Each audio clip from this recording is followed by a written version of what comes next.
buhay.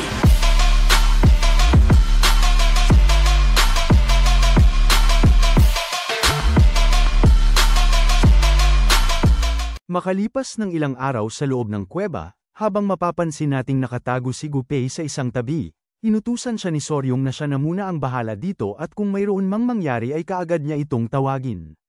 Kaya habang binabantayan ni Gunpei ang nilalang sa malayo, may tuwa niya naman itong sinagot na siya ay kanyang maaasahan at kung may magpakitang kakaibang kilos sa nilalang ay iuulat niya agad ito sa kanya.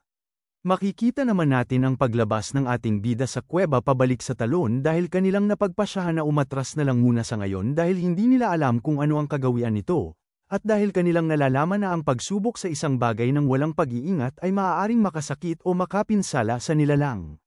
Maya't maya pa ay pansin naman natin ang pagbaba nito sa talon kung saan ngayon naroroon ang grupo na gumawa ng kanilang kampo para magpalipas ng oras. At habang siya ay hinihintay ni Hwayon ay sinabihan niya ito habang ang kanilang alagang centipede ay nasa kanyang katawan na siya ay magmadaling bumaba para kumain. Nalabis namang ikinatuwa ng ating bida dahil kanyang naisip na ito ay napaka-sweet at parang siya ay tinatawag ng kanyang asawa kasama ng kanilang mga anak. Makalipas ng ilang minuto sa oras na niluluto nila ang kanilang pagkain sa kanilang ginawang apoy, natanong ng pinuno ng angkan ng Peng kay Soryong kung mayroon bang progreso ngayong araw. Ngunit napaisip lang si Soryong at naiinis na sinabi na ang nilalang ay hindi man lang gumalaw sa kanyang kinaroroonan. Isinaad naman ni Muhuan na noong ito ay kanyang pinuntahan para tingnan, nanatili lang ito sa kanyang kuta kaya kanyang natanong na hindi ba't ang mga nabubuhay na nilalang ay kailangang kumain. Napaisip naman si Soryong at nasabi na siya ay tama, gayunpaman kanyang ipinaliwanag na ang mga tuko o karaniwang butiki ay hindi kumakain ng ilang araw kapag sila ay nai-stress. Partikular na sa mga fat-tailed geckos dahil kanilang iniimbak ang kanilang enerhiya sa kanilang makapal na buntot, at kung hindi pa ito nakakakain ng kahit ano, malamang sa nakaimbak na enerhiya na lang ito kumukuha ng kanyang lakas ngayon.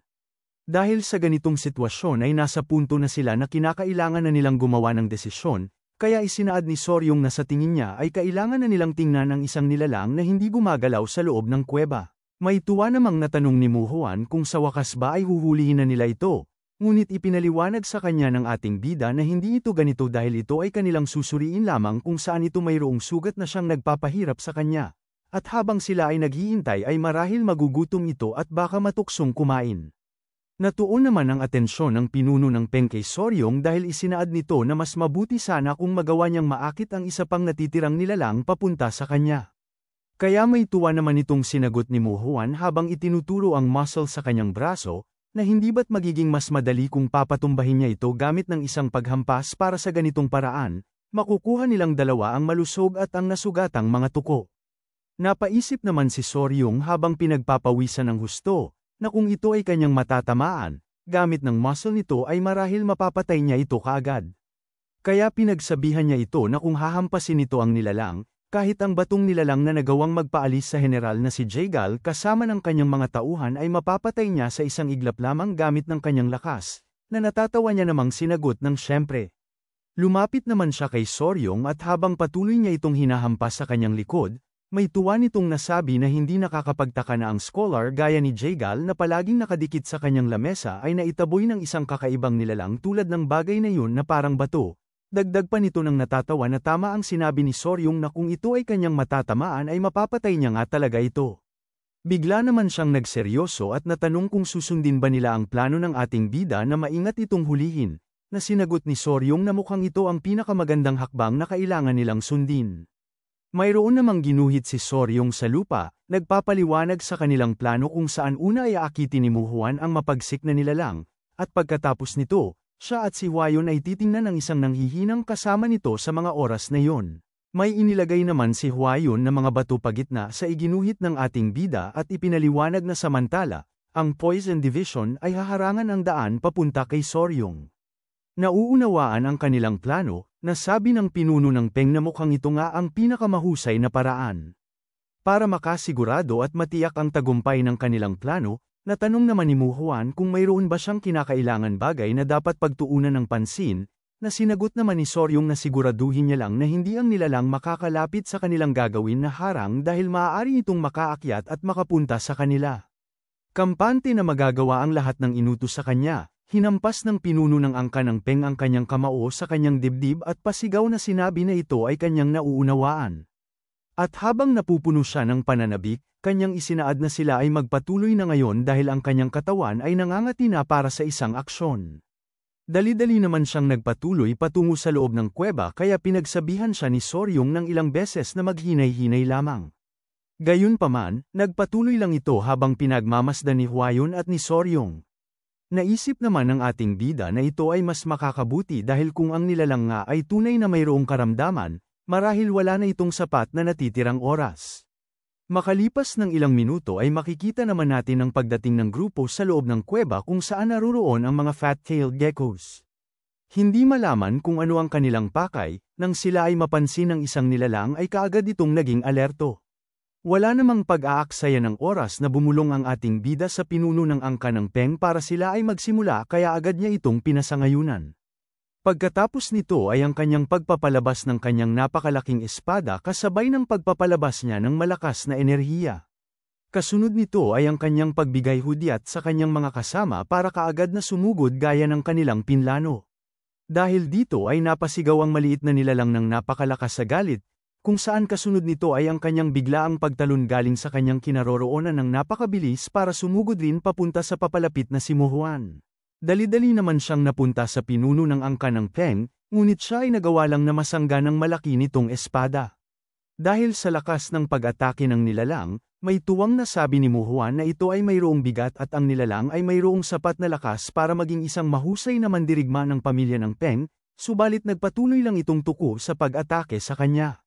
Makalipas ng ilang sandali pagkatapos nitong makabalik sa lupa ay muli naman siyang kaagad na tumalon at sumugod kay Mohuan para muli siyang atakihin. Ngunit sa pagkakataong ito ay napangiti lang itong pinuno ng angka ng Peng dahil ito ay ang kanyang inaasahan. Nang makalapit sa kanya ang nilalang ay walang hirap niya itong sinangga, subalit sa sandaling ito, tiniyak niya na ito ay tatalbog papunta sa kanyang likuran. Hindi naman nag-aksaya pa ng oras si Mohuan at pasigaw na nag-utos sa kanyang mga kasamahan na ito na ang kanilang pagkakataon. Kaya habang nahuhulog sa lupa itong fat-tailed gecko ay napuno siya ng pagkabahala sa kanyang napapansin, ito ay dahil bigla na lang dumating ang mga kasamahan ng pinuno ng angka ng Peng sa kanyang kinaroroonan at kaagad siyang pinalibutan sa iba't ibang direksyon sa oras na siya ay makalapag sa lupa. Sa galit ay napasigaw naman itong nilalang, gayunpaman, habang ito ay nangyayari ay mapapansin natin ang patagong pagkilos ni Soryong at ni Huayon lampas sa kanila. Maya't maya pa ay nagawa naman nilang dalawa na maabot ang kuta ng mga nilalang, subalit nang matingnan nito ng ating bida ay labis na lang ang kanyang pagkabahala sa kanyang nakikita. Pansin naman ni Huayon ang pagbabago ng kanyang mukha kaya natanong nito sa kanya kung tunay ba itong nasugatan, na kanya namang sinagot na mukhang ganoon na nga. Ito ay dahil pansin nito ang buntot ng nanghihinang nilalang na nangingitim dahil sa hindi kumpletong pagpapalit balat, at dahil hindi nito matapos ang kanyang pagpapalit balat, ang mga mata nito ay napuno na rin ng nana. Kaya natanong ni Huayon kung ano ang kanilang kinakailangang gawin, ito'y sinagot naman ni Soryong sa pagpapaliwanag na kailangan nila itong gamutin kaagad, bagamat nasabi ni Huayon na wala silang dalang kahit anumang medisina. Gayunpaman, may ngiti lang siyang sinagot ng ating bida na ito ay maayos lang dahil huhubarin niya ito lahat, kaya napatitig naman sa kanya si Huayon. Kung saan habang tinititigan niya ito ng husto ay isinaad niya na mukhang sa mga nagdaang araw ay gustong-gusto nito na mayroong hinuhubaran, kaya napaubo na lamang ang ating bida sa hiya habang napapaisip na ito naman ay ang tamang pamamaraan. Sa kanilang pag-uusap ay napatayo naman itong nanghihinang nilalang dahil sila ay kanilang napansin. Kaya para ito ay huminahon, habang ito ay hinahawakan ni Soryong, pinagsabihan niya ito na ito'y magiging maayos lang at siya ay nandito para siya ay gamutin kaya siya ay huwag gumalaw.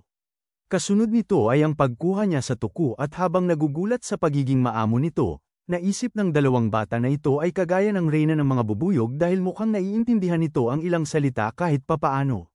Nagawa namang maagaw ang atensyon ni Huayon. Ito ay dahil pansin niya na nagagawang maalis ni Soryong ang balat ng tuko. Ipinaliwanag ni Soryong habang patuloy na sinusubukang alisin ang balat ng nilalang na ito ay kagaya ng ahas na nagpapalit balat, bagamat kadalasan ay kinakain nila ito kaya mahirap makahanap ng mga tira o bakas. Nagawa namang mamangha ni Huayon sa kanyang nalaman. At dahil ang balat ng mga fat-tailed gecko ay napakatigas at hindi ito basta-basta na lamang maaalis gamit ng kamay, Kumuha si Soryong ng isang kutsilyo. Kaagad niya naman itong ginamit para alisin ang balat na nagbibigay problema sa mahinang tuko. Maya't maya pa ay nagulat itong si Hwayon sa kanyang nakikita dahil pansin niya na ang panibagong balat ng nilalang ay parang isang mamahaling bato, na pinasang-ayunan naman ni Soryong dahil ang kulay nito ay tunay ngang napakaganda.